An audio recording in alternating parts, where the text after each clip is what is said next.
नमस्ते प्यारे बच्चों, स्वागत है आपका रामरूप शर्मा चैनल पर। और मैं हूं रामरूप शर्मा बच्चों। तो सबसे पहले तो मैं आप सबके लिए मुबारकबाद देना चाहता हूं और आपकी हिम्मत को दाद देना चाहता हूं। जिन बच्चों ने बहुत सारी एजेंसी ने बहुत अच्छा प्रयास किया है, क्योंकि बच्चे ये प्रयास का ही फल है। और उससे भी पहले मैं थैंक यू करना चाहता हूं एनटीए के लिए, क्योंकि एनटीए ने हमारे बच्चों की बातें, बच्चों की समस्याएं, बच्चों की प्रॉब्लम्स जो है वो सुन ली और समझ ली। हालांकि 3-4 दिन से मुझे लगने लगा था कि भाई 5 दिन रजिस्ट्रेशन के बढ़ा दिए।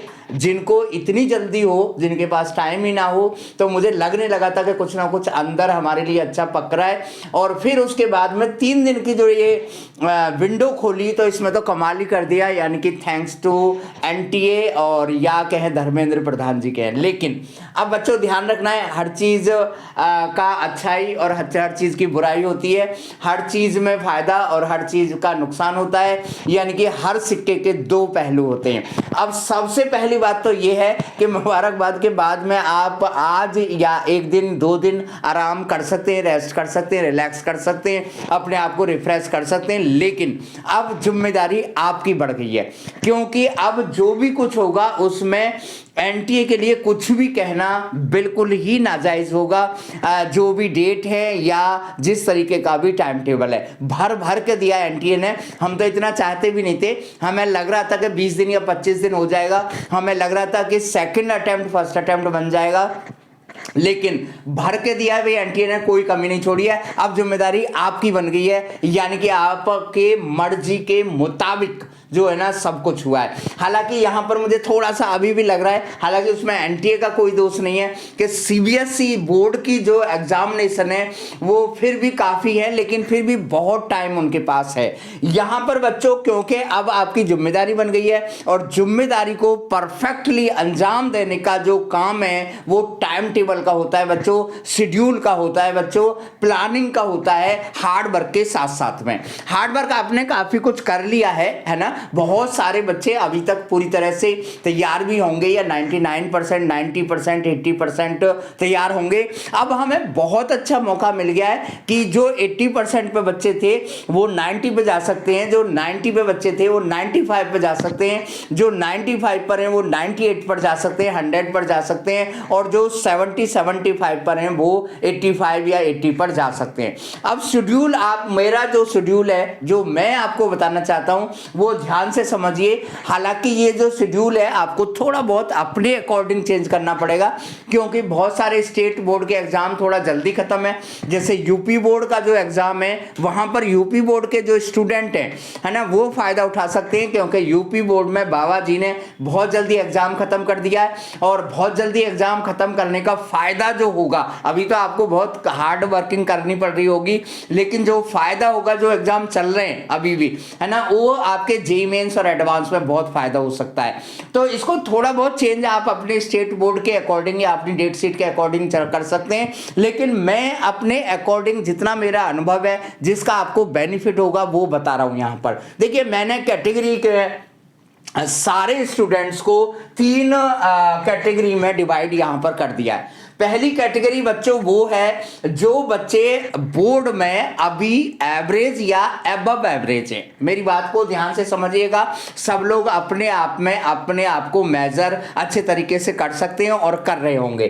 तो वो बच्चे क्या है, ये मैं जो एग्जांपल मैंने लिया है ये सीबीएसई बोर्ड का लेके चल रहा हूं मैं, ठीक है ना। अगर आपका बोर्ड जल्दी खत्म हो जाता है या लेट खत्म होता है तो फिर वो आप अपने तरीके से उसे चेंज कर सकते हैं। और देखिए, ये भी मैं मान के चल रहा हूं कि जितने भी बच्चे वीडियो देख रहे हैं वो जेई के लिए जरूर जा रहे हैं, जिनका टारगेट जेई है या जिनका टारगेट एडवांस है।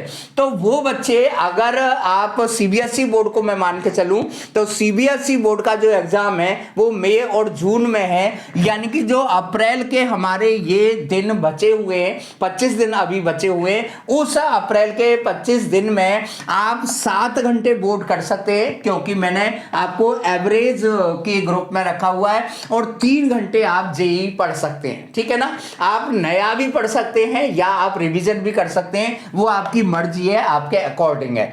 जैसे ही मई आ जाएगा, क्योंकि सीबीएसई बोर्ड में एक अच्छी बात हुई है कि हर पेपर के बीच में बहुत अच्छा गैप है, बहुत अच्छा गैप है, 5 दिन का, 10 दिन का, 4 दिन का, 6 दिन का।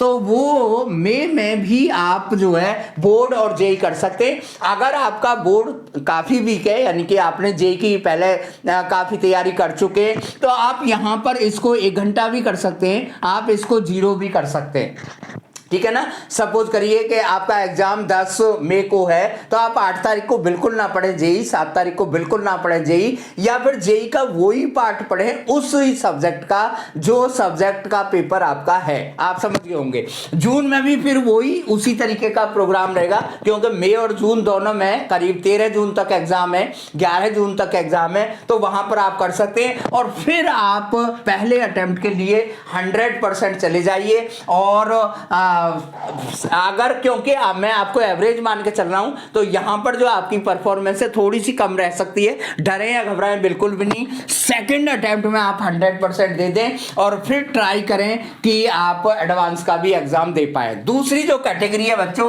वो है बोर्ड स्टूडेंट, वो जिनका बोर्ड की जो तैयारी है बहुत कुछ हो चुकी है, यानी कि काफी कुछ हो चुकी है, और वो जेई भी काफी कुछ कर चुके हैं। तो उनके लिए बच्चों क्या है कि अप्रैल मंथ में आप 5:5 में जा सकते हैं, यानी कि आप जो है 50% जेई का सिलेबस और 50% बोर्ड का सिलेबस लेकर चल सकते हैं। 6-4 भी कर सकते हैं आप, या 5-6-4-6 भी आप कर सकते हैं। मैं ये मान के चल रहा हूं कि आप कम से कम 10 घंटे अच्छी स्टडी कर सकते हैं, ध्यान रखना है। उसके बाद में मई में भी आप यही सिनारियो रहेगा। बोर्ड का अगर एग्जाम नजदीक है तो वहां पर आप जेई को हटा सकते हैं, या जेई के वही चैप्टर उसी सब्जेक्ट के पढ़ सकते हैं जो पेपर आपका आने वाला है। सेम चीज जून में, जैसे ही आपका एग्जाम ओवर हो जाए, एग्जाम होने के बाद में आप पहले अटेम्प्ट के लिए बच्चों जाए। पहले अटेम्प्ट के लिए बहुत ज्यादा हार्ड जाए, क्योंकि पहले अटेम्प्ट में सबसे ज्यादा स्ट्रेंथ बैठने वाली है। पेपर का लेवल भी थोड़ा सा नीचे होने के चांसेस है, और अगर यहां कोई कमी रह जाए तो फिर यहां पर आप जेई को अच्छा कॉलेज और अच्छी ब्रांच के अकॉर्डिंग आप रैंक ले ले, और फिर बहुत अच्छी ट्राई करें आप एडवांस के लिए। तीसरी जो कैटेगरी है बच्चों, जो हमारे बहुत ही मेहनती बच्चे हैं और लगातार पिछले 2-2.5-3 साल से पढ़ रहे हैं, ठीक है ना, उन बच्चों के लिए है, यानी कि ड्रॉपर्स के लिए है, यानी कि पहले ड्रॉपर या दूसरे ड्रॉपर जो भी है, तो उन बच्चों के लिए तो बच्चे मैं बिल्कुल क्लियरली कह सकता हूं कि आपके पास तो टाइम पहले भी खूब था, और अब और आपको एक एडवांस टाइम मिल गया है, एक संजीवनी की तरह टाइम मिल गया है। यानी कि छोटी मोटी कमी अगर कुछ रह गई हो तो उसे अब तो आप बच्चे 100% सिलेबस पर चले जाएं, और जेई और एडवांस का जो रेशियो है बच्चों वो अप्रैल में 6:6 रखें। अब से पहले मैंने आपको एडवांस के लिए मना किया था, लेकिन अब डेट बढ़ने से मैं आपको यहां पर ऐड करना चाह रहा हूं। और मई मंथ में भी आप जेई और एडवांस का जो रेशियो है वो 8:4 कर ले। इसका रेशियो थोड़ा बहुत चेंज कर सकते हैं, आपको पता होगा अपना जिस तरीके से आपने तैयारी की है। अगर आपकी यहां तैयारी कम है तो फिर इसे बढ़ा लें, इसे रोक सकते हैं यहां पर। और फिर इस मंथ में तो भैया आप केवल और केवल जेई करें, फिर एडवांस को रोक दें, और फिर आप पहले अटेम्प्ट में बच्चों 100% फोड़ डालो, और कोशिश करें कि आपको सेकंड अटेम्प्ट ना देना पड़े, या देना भी पड़े तो वहां पर आप एडवांस की तैयारी इसमें इंक्लूड कर ले।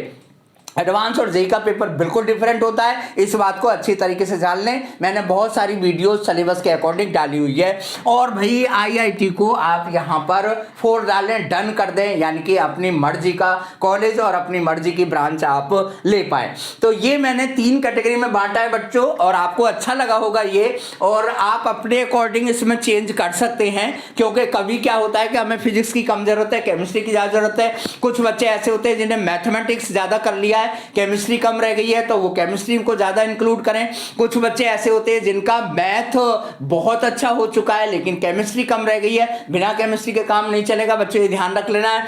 और उसके बाद में मैं टाइम टेबल के बारे में बात करूं तो जो परफेक्ट टाइम टेबल है मैं नेक्स्ट वीडियो में लाऊंगा। अभी मैं आपको यहीं पर यही कहना चाहता हूं सभी के लिए कंपैरेटिवली कि आप रिवीजन अभी भी 4 घंटे करें। 2 महीने को बहुत बड़ा टाइम नहीं माने, रखी हुई डेट बहुत जल्दी आती है, और मॉक टेस्ट या चैप्टर चैप्टर वाइज टेस्ट भी 4 घंटे आप डेली जरूर करें। और अभी इस मंथ में यानी कि अप्रैल मंथ में आप कुछ नए कंसेप्ट या नए चैप्टर, बच्चों जरूरी नहीं है चैप्टर ही हो, आप हाइड्रोजन का चैप्टर पढ़ रहे हैं, आप H2O2 को टारगेट बना सकते हैं, तो जरूरी नहीं है कि पूरा का पूरा चैप्टर पढ़ना बहुत जरूरी है। बहुत सारे कंसेप्ट ऐसे हैं जो उन्हीं में से आते हैं और उतना तो आपको रिस्क लेना ही पड़ेगा।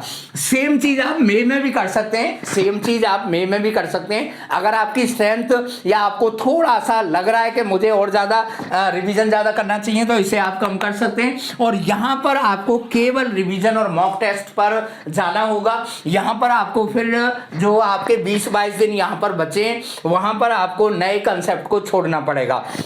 और यहां पर मैंने आपके लिए लिखा है कि भाई अब तो हमें करना ही है, करके ही रहेंगे, क्योंकि बच्चों ध्यान रखना है आपकी मर्जी हुई है। और ध्यान रखना कि जब नया पजामा सिलवाया जाता है तो सारी जिम्मेदारी उस नए पजामे वाले की आ जाती है, यानी कि आपकी मर्जी के अकॉर्डिंग एनटीए ने किया है, आपकी मर्जी के अकॉर्डिंग आपके पेरेंट्स और गार्जियन कर रहे हैं और आपको भी अपनी मर्जी से भी ज्यादा करना होगा। तो मेरी वीडियो को शेयर जरूर करें अपने दोस्तों को, चैनल पर आप बने रहे। 9 बजे से कल से हम भी चैप्टर वाइज और क्रैश कोर्स के रूप में 9 बजे क्लास लेके आ रहे हैं। Thank you so much and all the very best.